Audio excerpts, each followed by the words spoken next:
So if education was done right, the early years, the formative years, we would be taught. Your identity is your soul, not your business card. Your identity is not what you're going to do in your life. It's going to be who you are. And it should work the other way around. First, who you are should define what you do, not what you do should define who you are.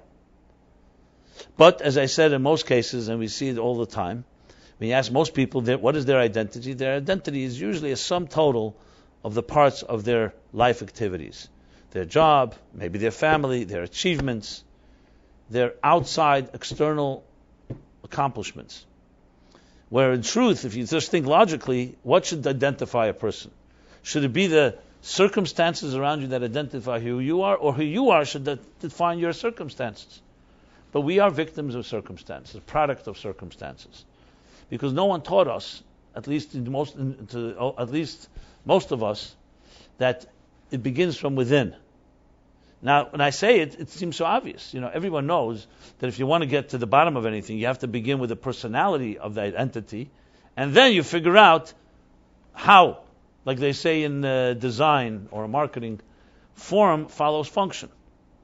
So if you go, for example, to a graphic designer, or you go to a marketing consultant, or you go to anyone that's going to do a campaign for you in any possible way, so the first, or they develop a website for you, the first thing they'll ask you, what's the soul of your organization, of your company?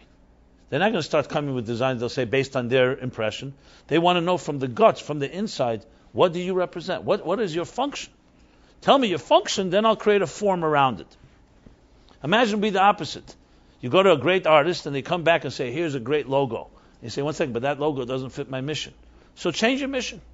They say Groucho Marx said once, I have my set of principles, very firmly. And then he looks around sheepishly and says, and if you don't like them, I have another set.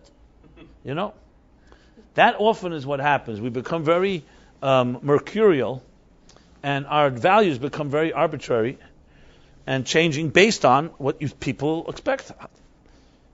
Think about how many times have you changed your position because people didn't like it. Why? Because you're working from the outside in instead of from the inside out. What is a self-confident human being? Ultimately, someone who knows very clearly who they are, is confident of that, and then figures out how to express that. And if someone doesn't like it, so either they'll be diplomatic and find a way to express it, but they're not going to change who they are because someone doesn't like it. But let's be honest, we live in a world of conformity. We live in a world where we want to be accepted. We want to please. We're pleasers. And many of us don't have that strength of character and identity to say, this is who I am. Yeah, many of us may have pride, we may have egos. That's not what I'm talking about. Ego, pride, arrogance is not a sign of knowing what you want. That's just a sign of maybe fighting for your turf. A really secure person works from the inside out. They find out what the function is, form, and then they look to the function. First you start with the what, then the how.